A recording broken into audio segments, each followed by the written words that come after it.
Στο μάθημα αυτό θα δούμε πώς λειτουργεί η δομή επανάληψης στην Python.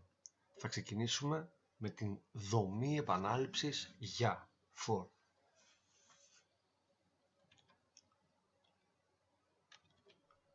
For in range,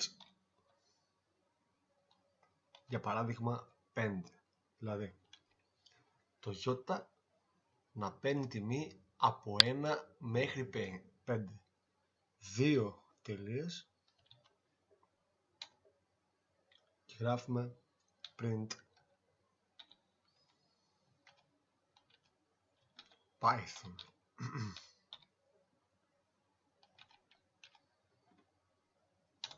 Λοιπόν, αποθηκεύουμε το έγγραφο με μια δικιά μας ονομασία.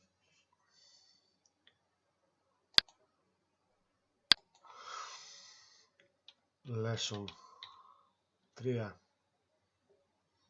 αποθήκευση. Πατάμε run και βλέπουμε ότι θα εμφανιστεί η λέξη Python 5 φορές. Ας δούμε μια άλλη εφαρμογή. Μπορούμε να βάλουμε άκρα. Δηλαδή, να πούμε for yacht in range από 1 μέχρι 11. Το 11 δεν περιλαμβάνεται. Και να γράψουμε εδώ Python yacht.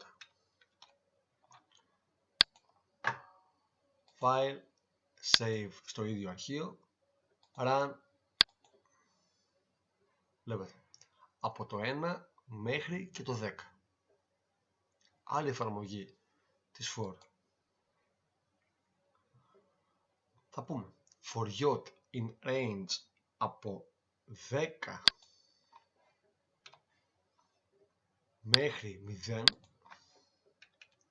Θα βάλουμε ακόμα ένα κόμμα και θα πούμε με βήμα -1. Κοιτάξτε, πάλι αποθηκεύουμε,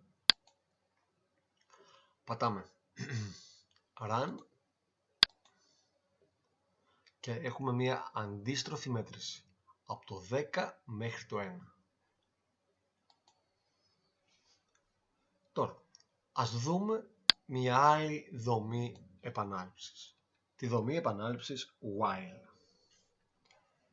Θα βάλω μια αρχική τιμή ι ίσον 0 και θα πω while όσο το ι είναι πιο μικρό του 10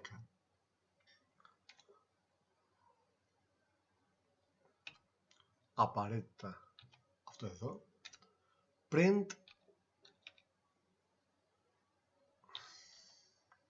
ι. Και από κάτω το ι να αυξάνει κατά 1 κάθε φορά που έχω την επανάληψη. Δηλαδή εδώ έχω μία επανάληψη η οποία θα λήξει όταν το ι πάρει τιμή 10. Το αποθηκεύω, το κάνω run και βλέπετε από 0 μέχρι και 9, όταν πάρει τιμή 10 θα φύγει από την επανάληψη. Βλέπουμε έναν άλλο τρόπο επανάληψης. Ο while είναι ο πιο σημαντικός τρόπος για προγράμματα. Έτσι. Ας δούμε την εντολή while με κάποια άλλη εφαρμογή input.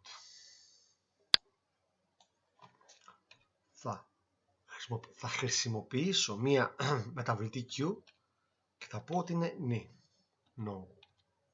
Θα πω while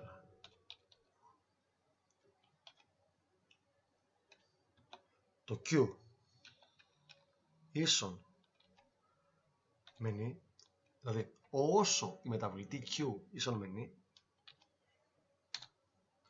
print, ας πούμε Python.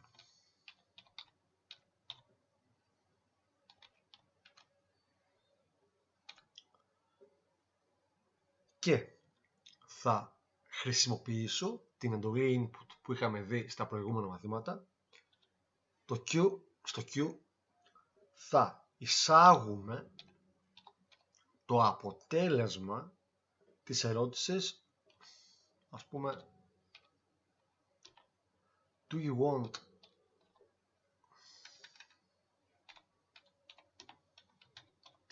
to quit?